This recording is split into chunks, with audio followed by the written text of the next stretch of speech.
Hola, ¿qué tal? Mi nombre es Emanuel Morales y en este video vamos a hablar un poco sobre la experiencia que me llevo del curso de Capital Humano, las enseñanzas que obtuve de este y cómo es que esto va a impactar en mi vida profesional. Y me gustaría empezar con una de las primeras actividades del curso, que recuerdo que fue cuando nos pusimos en un círculo todos y la primera persona tenía una pelota de estambre, entonces esta persona la pasaba a la siguiente para hacerle una pregunta y así se iba repitiendo con el resto del grupo, pero aquí lo interesante es que en un principio no te dabas cuenta que la actividad iba a terminar siendo una red que conectaba a todos con todos, ¿no? Al principio nada más es una persona con la otra y solamente es una línea, pero cuando llegas al final del ejercicio te das cuenta que la interacción que hubo entre todos formó una red. Y creo que ese fue el primer aprendizaje que tuve del curso, que a pesar de que nosotros pensemos que tal vez nuestro grupo de personas que conocemos está limitado o algo así, podemos aprovechar las oportunidades que tienen las otras personas de conocer a alguien más y generar una red de apoyo en la que todos puedan seguir ese mismo fin en común. Y justamente algo que me gustó de la clase es que éramos de profesiones totalmente diferentes. Me acuerdo que había comunicólogos, había personas que eran ingeniería y justamente creo que fue importante esta actividad porque ahí recayó la importancia de que no solamente tienes que formar parte de tu grupo, de tu red, personas que sean compatibles contigo, que se dediquen a lo mismo, sino entre más extenso sea este, mucho mejor resultado va a tener. Y bueno, continuando con la actividad que estábamos realizando,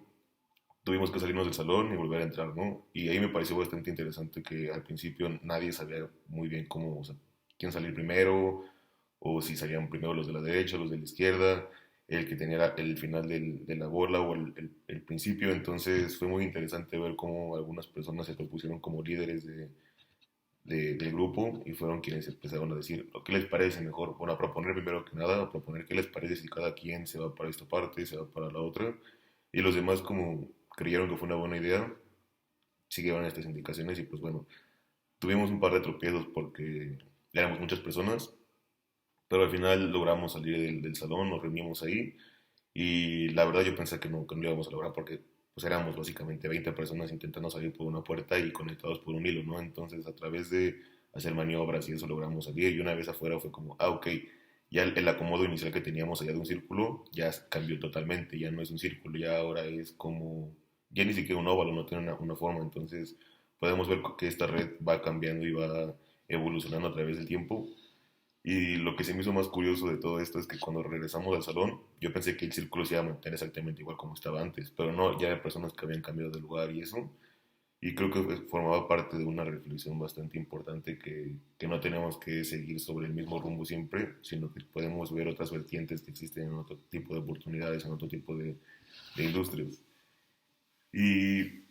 justamente recuerdo que después de esto ya lo enfocamos más como en tema, o sea, como en algo duro en la presentación y básicamente fue el tema que tiene que ver con la cultura, ¿no? Que era las personas que se proyectan a sí mismas como líderes porque tienen la capacidad para eso, tienen mayor conocimiento y eso, y ver cómo las demás personas aceptan este liderazgo porque tienen el mismo objetivo en común, que básicamente era conseguir que salir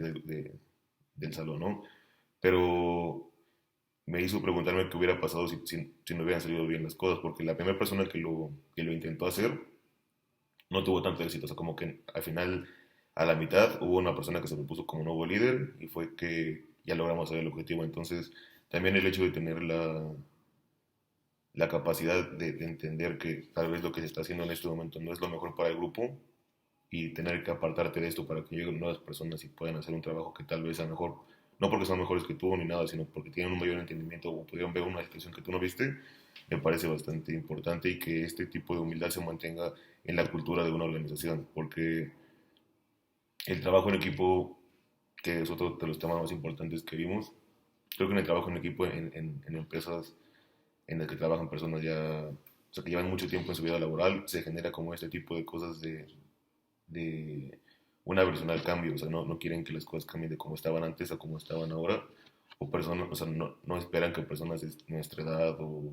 incluso hasta los 30 años tengan ciertos puestos porque creen que no tienen la capacidad todavía para hacerlo. Entonces, ver que entre nosotros, personas de nuestra misma edad, y eso no fue, o sea, no hubo ningún tipo de alarma ni nada, me hizo bastante, o sea, sentí bastante bien sobre para dónde va nuestra generación. Y otra parte que me llevó bastante del curso es el tema que tiene que ver con con el desarrollo integral y justamente, bueno, más bien el desempeño integral y justamente el diseño de estas estrategias que tenemos para recursos humanos, en donde hay diferentes tipos, grupos de equipos o de trabajo en equipo, ¿no? Están los autoliderados, están los que tienen un líder, o sea, que, bueno, también los diferentes tipos de líder y eso. Y creo que los más curiosos fueron los autoliderados. Yo no tenía conocimiento de este tipo de trabajos de equipo. Bueno, ya los conocía, pero no a nivel como técnico y como lo vimos aquí. Y es que no nada más tiene que proponer una sola persona, sino que los 5 personas de ese grupo son quienes proponen y ejecutan. Entonces, básicamente es tener un grupo que le puedes poner un objetivo y ellos tienen que buscar la solución. Y eso me emocionó bastante porque, no sé, creo que una empresa te da la libertad para hacer ese tipo de cosas es bastante bueno porque usualmente siempre es como más burocrático, tiene que haber mucho más de por medio, tienen que haber temas económicos de retorno de inversión y eso. Entonces, el hecho de que existan ese tipo de grupos me hizo bastante, o sea, me causó bastante impacto y o sea, me dieron ganas de formar parte de uno de estos equipos también. Y creo que en general este curso me sirvió bastante. En, o sea, la parte principal es en el proceso de gestión del capital humano porque recientemente emprendí con unos amigos un restaurante, entonces al principio todo iba bien, después hubo unas pequeñas fallas que te das cuenta que lo más complicado de una organización es lidiar con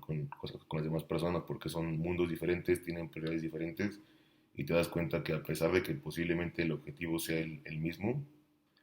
ya cuando llega la hora te das cuenta que tal vez no parecía ser lo mismo, sino que eran solamente un interés en común. Y ese tipo de cosas, o sea, no pude haberme dado cuenta si no hubiera tenido como ese tipo de... Si la parte como más académica lo puedo aterrizar en la parte práctica y me hubiera gustado tal vez o sea, lo que me queda para mí en este curso de adelante es profundizar mucho más en esto porque cuando pasó el tema de que se fue nuestra chef y el capitán de meseros, pues el capitán de meseros literalmente, no son bastantes, eran nada más 4 meseros, pero esos 4 meseros estaban ya bien organizados más o menos, entonces nosotros pensamos que no iba a ser un mayor problema en que se fuera porque ya se conocían los otros 4 y pues funcionaba más o menos la cosa bien, ¿no? Aparte, ya cuando se fue o sea, nos dimos cuenta que no, que sí era totalmente importante que hubiera un líder, pero o sea, por la situación en la que estábamos pasando y eso no podíamos contratar a un siguiente líder, entonces lo que fue, básicamente fue dividirnos los días en los que íbamos a ir a ver cómo funcionaba todo y que todo estuviera en orden en cuanto a compras y eso, y te das cuenta que algo que no tenía muy claro y esta clase me ayudó bastante a verlo es la descripción del puesto que se va a hacer, o sea, el rol que está asignado dentro de una organización. Porque yo a lo largo de mi vida y en otras clases, o sea, me han enseñado que el objetivo se tiene que cumplir y que no importa quién lo haga, qué parte de un equipo, pero te das cuenta que si todos tienen definido un rol específico, es mucho más fácil poder medir tener métricas y poder medir el desempeño sobre esa misma actividad, a no tenerlo, ¿no? Y igual creo que me llevo también como tarea aprender más técnicas sobre cómo medir el desempeño y eso, igual también en términos de motivación para las personas y eso, porque a pesar de que tú intentes tener motivación y todo eso, hay personas que por situaciones externas llegan tal vez a trabajo o sea, de una mala gana o algo así, y como es un servicio o sea, perdón, como es una empresa pues de servicio hacia los demás, tiene que ver cómo los tratas y eso, pues te das cuenta cómo eso termina, o sea, cómo una sola persona terminaba impactando el desarrollo de todos los demás, ¿no? O sea, en cuestión del ticket promedio, las propinas o ese tipo de cosas, terminaba afectando una sola persona al resto del grupo. Y lo peor es que ni siquiera se ha dado cuenta. Entonces, manejar ese tipo de cosas hizo, o sea, que fuera mucho más visible para mí y poder de cierta manera como aterrizar lo que vimos de una manera práctica. Y creo que lo que más me gustó que profundizamos fue justamente una actividad que fue con unos videos. Yo no me daba cuenta qué tan importante, o sea, relacionar un poco como cuando estaban, bueno, fue un video de personas que reman en competencias de las Olimpiadas, ¿no? Y en un video se mostraba que era un equipo de como 6 7 personas y estaba un líder hasta enfrente que no era, pues no iba remando, solamente iba dando instrucciones. Y te dabas, o sea, me logré dar cuenta que el bote que llevaba el líder y el que no tenían una diferencia mucho más grande, o sea, como que el líder siempre se encarga de mantener la corriente o estar sobre un nivel mínimo para que todo el equipo pueda seguir avanzando. Entonces, en ese video fue bastante, o sea, sorprendente ver cómo los que no tenían líderes tenían diferencia mucho más grande entre equipos y los demás iban más o menos todos alineados. Entonces, creo que es importante la visión del líder y cada vez veo que, o sea, que es una actividad que nunca habían dicho, por ejemplo, poner en tu currículum o algo así. Y la verdad es que no me atreví a ponerlo porque nunca había participado en un tipo de actividad que tuviera que ver con administración de capital humano. Pero ahora me doy cuenta que, o sea, cuando hemos intentado buscar una persona dentro del equipo que sea como la que lidere eso, pero te das cuenta que tal vez no quieren ser el líder, o sea, no quieren ser como esa persona y más porque pues no va a haber ahora justamente una remuneración económica. Entonces, creo que la actividad, bueno, más bien la capacidad de ser un líder en este momento es bastante grande y creo que me gustaría seguirlo indagando un poco más para poderlo meter igual, no solamente en mi currículum, sino como parte personal para poder seguirme desarrollando como profesionista. Y más que yo esto lo hice como un proyecto aparte, pero mi intención siempre ha sido trabajar en una empresa, entonces creo que tener ese tipo de conocimiento ahora me va a permitir formar parte de un equipo de trabajo mucho más fácilmente llegando a una organización, ¿no? Porque son personas nuevas, un equipo nuevo, igual es un agente nuevo el integrante que va a entrar, o sea, yo. Entonces, creo que ya saber más o menos que existen también jerarquías, existen procesos, existen, o sea, organigramas y todo ese tipo de cosas hace que las personas sea mucho más fácil de digerir todo lo que va a pasar. Entonces creo que mi vida profesional también me va a apoyar bastante y pues si logro subir de puesto o algo así, usualmente siempre tienes más responsabilidades sobre actividades y sobre personas, entonces creo que voy a tener la capacidad para poderlo hacer, aunque reconozco que el camino sigue siendo bastante, o sea, largo, hay carreras que son especialmente nada más de recursos humanos, hay personas que tienen doctorados y eso, entonces no, yo no podría, o sea, de que profundizar a ese nivel porque yo estudié algo totalmente diferente, pero quiero acercarme lo más que se pueda a ese conocimiento y pues básicamente eso es la enseñanza que me llevo del curso, el aprendizaje, cómo lo voy a hacer en mi vida profesional y esto.